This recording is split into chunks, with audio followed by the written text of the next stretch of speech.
Last Jedi is just about the defining fight between good and evil, with General Leia at the helm and Kylo Ren coming into his own. What happens when dark meets the light? We find Rey right where we left off.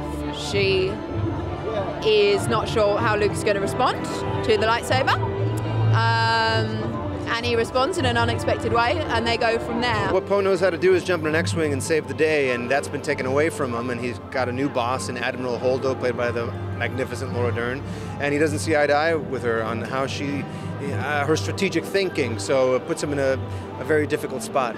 It starts almost immediately, like very shortly after the last film, so where the last film left off. So he's in a more desperate position, Hux. You know, he's kind of between a rock and a hard place, and Snoke is really breathing down his neck. So he's trying to make good after really kind of messing things up in Force Awakens. The mystery that surrounds the character is very much the way that this particular leader operates. You know, so he creates this kind of mythology around himself that allows to pervade, but he is quite secretive, you know, except for the 5 o'clock in the morning hologram appearances, you know. We find Phasma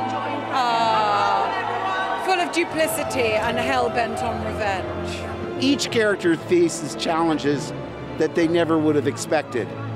I think the second chapter is my favorite because anything can happen. You have one more chapter to wrap it all up. So here, all bets are off, and that's kind of exciting. We're constantly bombarded with issues that we don't really truly understand how to deal with, or we might be ill-equipped to understand.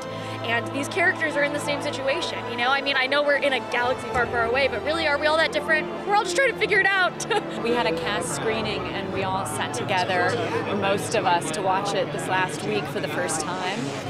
And we were screaming, we were crying, we were jumping out of our seats. I think people will like it. I think it's really funny. I think it's really emotional. I think Carrie Fisher is wonderful, as is Mark Hamill. All the cast are just brilliant.